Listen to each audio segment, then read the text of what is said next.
overseas as well as the NBA G League for many years, and we're excited to hear his story. Please welcome Kyle Casey.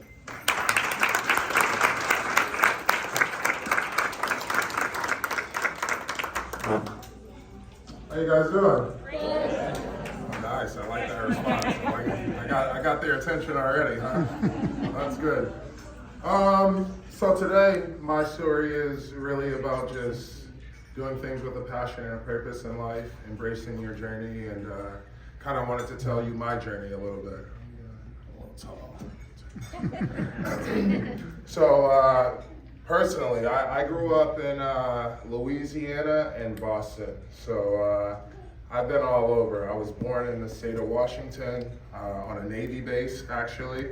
Moved around a lot when I was younger, and I ended up settling in Louisiana. I lived there for about 7-8 years, and then I moved to Boston when I was in about 7th or 8th grade or so, and went to school up there, middle school, high school, college, and then continued from there. But I want to take it back to, when I was younger. Like I said, doing things with a passion and a purpose. I came from a down south area where not a lot of people make it out, not a lot of opportunity, and you just got to kind of find your passion and attack it. And that's what I kind of urge all of you to do, is figure out your passion in life and don't let anyone tell you you can't do it. Don't let any obstacles stop you from achieving your goals or driving towards your goals. Just continue to do it. So for me, that was basketball. I loved the game, and I gave the game everything that I had. For me, I think basketball is a sport that is very reciprocal. So what I mean by that is, as much as you put into it, it'll give it back to you. So I put a lot into it. I put my life into it. I put my heart into it, sweat and tears. So that's what kept me out of trouble. That's what gave me purpose. But another really important thing I would tell you guys is to know your why. My why was not basketball. My family was my why. My passion was the sport. And I think that'll circle back later in the story, but I think that's a very, very important thing in life, is to just understand what you love and to understand why you're doing what you love. So, and who you're doing it for, or whatever that reason is. Basketball then took me up to, well, I guess my family took me up to Boston, and that's when things kind of started shaking up for me. I got a lot of attention as, I got older and I became better at the sport. But my why never changed, and my passion for the game, my purpose for playing the game never changed. And I just use that as a vehicle. And another big thing I love to pretty much live by is embrace your journey. My journey's been a lot of peaks and valleys, highs and lows, and unfamiliar territory. I don't know how many of you guys have been down south, but it's the deep south of Louisiana is nothing like the suburbs of Boston, right? So it was kind of like yin and yang for me. I remember the day I first moved to Boston, and I was, how y'all doing, and all that, and they were looking at me like, what are you talking about, man? Just be adaptable. I think life is always going to be, a road full of speed bumps. So take your time going over them, learn from them, but slow down, don't stop. That's a big thing. Don't ever stop. Just keep going. Whether that's sports, life, anything, keep going. So basketball for me, it opened up a lot of doors for me. It gave me a lot of opportunities. One of those being, going to a private school. I went to a small private school up in Boston. It's called Banquet-May. My graduating class was about how many kids were in this room? Maybe about, 27 to 35 kids in my graduating class. So we were a very small school. And like I said, I grew up down south. I moved to the suburbs of Boston, and there wasn't a lot of people that had success coming up, you know, in the environment that I came up in, and then moving to the suburbs in Massachusetts. It was, I moved to where there was, you know, I could wake up and see cows mooing and, you know, the hay and stuff like that. So that was really different for me. But I would wake up every day, and my brother would help me train, and, you know, we do all kinds of just, you know, close my eyes, walking around the streets, dribbling the basketball, and just, you know, really leaning on the people that supported me, because throughout my life there was a lot of no's, and I guess that's my next message is, you know, don't let a no deter you from your destination. You'll probably get exponential. I love that you love my message. You know, you'll probably get a lot more no's in life than you will yeses, and that's just the reality of life. And the sooner you learn that, the sooner you accept that that is reality, I think personally the better off you'll be, because you'll learn how to take those no's and turn them into a different opportunity, or a better opportunity. Just understanding that, you know, maybe now isn't my time, and I gotta just keep working. And as I build it, my dreams will come to fruition. So, you're not liking it so much anymore? But no, so like I said, I ended up going to a private school, and that's where things, you know, really took off for me. I got exposed to a lot of high-level basketball. I played on some high-level teams, and I think my discipline, you know, my purpose, like I repeatedly say, started to take effect. I put a lot of work in, and so once I was young, you know, I was a top 150 player in the country, 3, eventually 4-star recruit. I had some arguments with that rating, but, you know, we'll live with it. And I started to really get doors open up to me that I didn't really think about. My biggest dream was, you know, I want to go play in the NBA, but I didn't really know what that meant other than work hard. And once the hard work started to pay off, honestly, that's when things got harder, because that's when you're not so singularly focused on your goals anymore. There's a lot of outside noise, there's a lot of people and things and attention and just other things to take you away from what you set out to accomplish. And that's where I think it's my favorite quote in life is embrace your journey. You don't know what's around the corner. I've been in all of your seats before. You know, looking up to different players or different people in my life that I admire or that have been successful, and listening to their stories and having success as a young child and a young athlete in my own life. I was a winner. I played on a lot of winning teams, and a big part of that is just the environment that I came up in. I had a lot of people that you know, pushed me to be great, whether that was, you know, my friends and, you know, family members that came to events like this, or whether that was competitors. But I really leaned on, you know, my friends and my family and my circle, because at the end of the day, that's really, really, truly all you have, is your belief in yourself and your support system. So, cherish these moments, cherish these memories that you're building with your friends, your teammates, because, you know, you don't get them again. And I know a lot of people say that, but I'll tell you right now, this might quite possibly be the most worry-free time in your life. So, parents, touche. So, you know, just take advantage of this. One of my biggest things that I hold on to, I tell people, moments and memories, M&Ms, moments and memories, because they're not replaceable, but they last a lifetime. You know, the shoes, the clothes, the swag, the drip, all of that comes and goes. Your shoes get dirty, you're gonna miss shots, you're gonna move away from friends, you're gonna move out of the fancy house and go have to make it on your own. All of that is coming, but you don't gotta grow up too fast, and I really, really encourage you to dwell in these moments and appreciate these friendships, appreciate the support that you're getting from your parents right now, from your community right now, because as much as you think it'll last forever, it just, in reality, it really won't. I mean, your parents are always gonna love you. No, I'm good, Siri.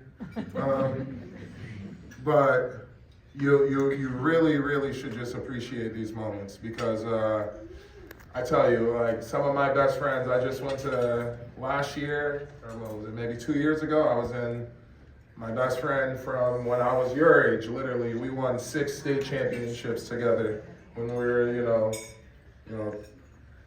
10 to whatever, 15, 16 years old. And I was just in his wedding about 2 years ago. I just went to his mom's funeral like a few weeks ago. But these are friendships that last a lifetime. So,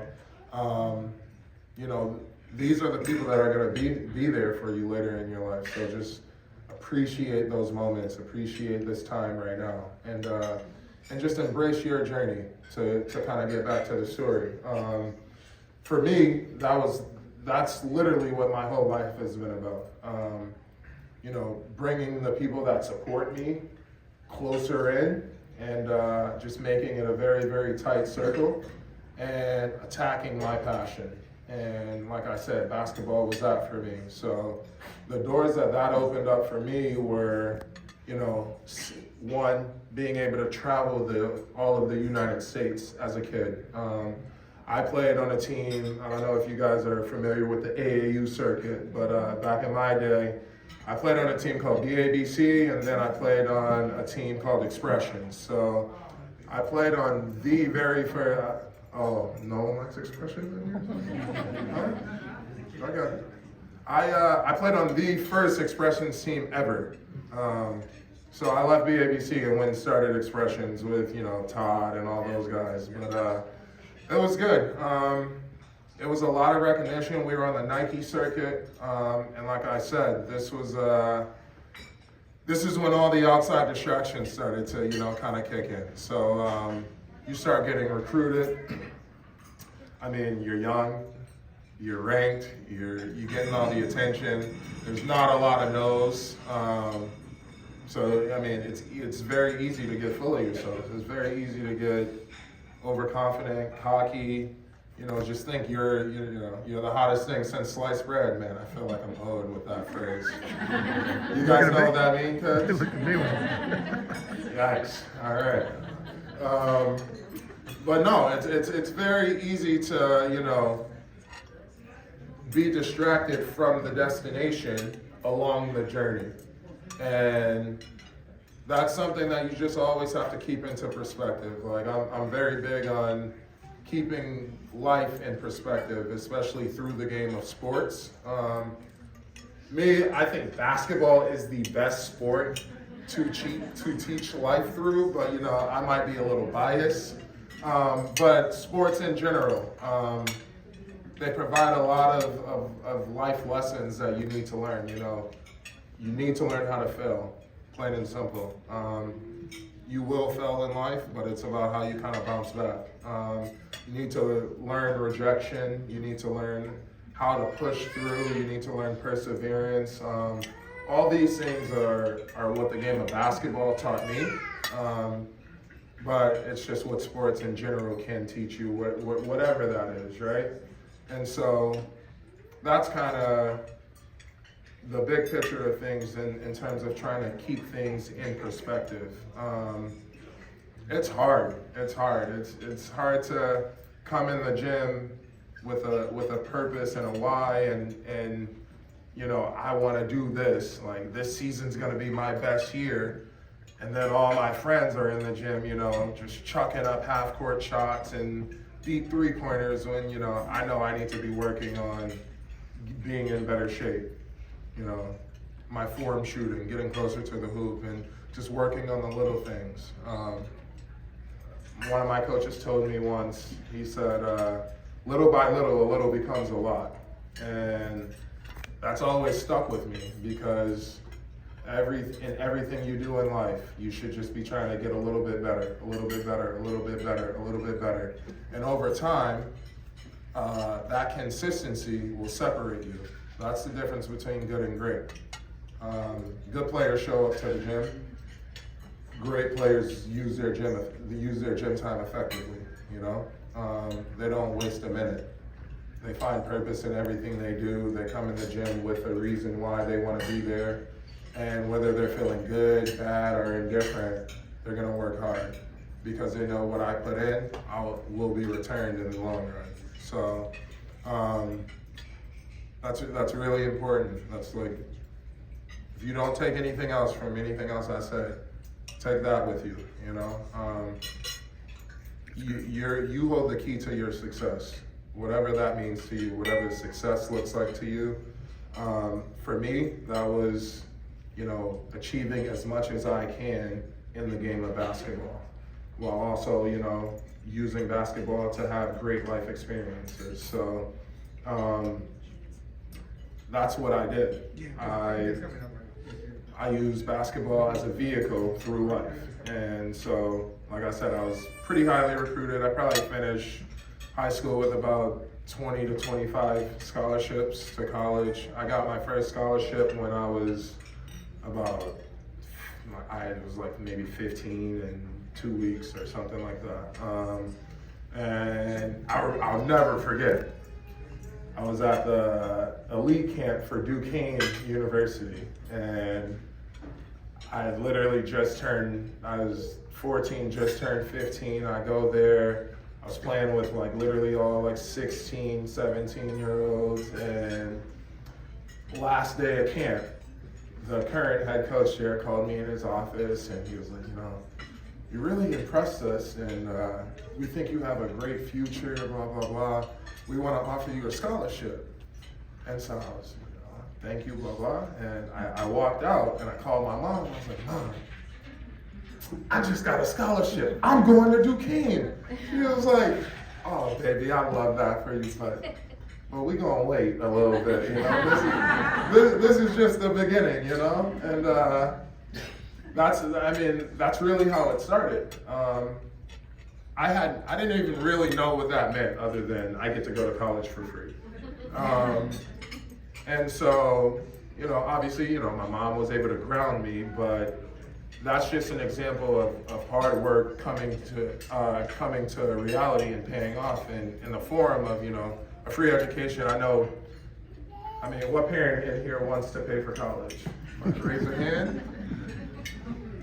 I got one hand up, but that might just be the camera. All right. All his kids are done.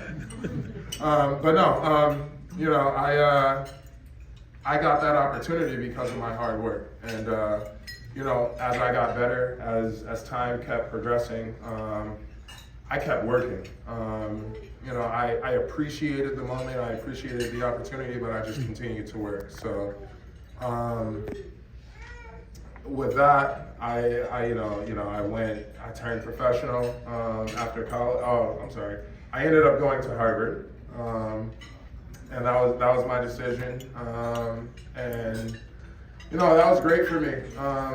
It was a great experience, and I got to do a lot of things for the first. You know, I was on the first all-black starting lineup in Ivy League history, and I'm the winningest player at Harvard ever. And we won, you know, 3 Ivy League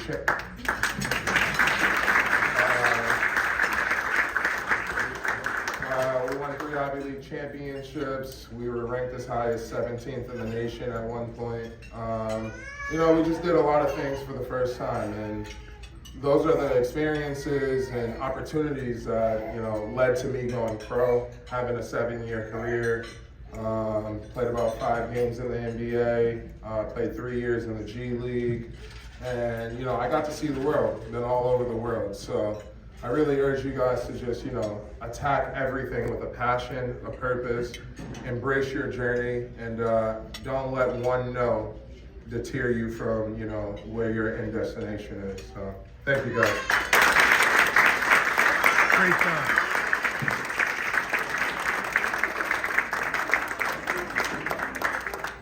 Great.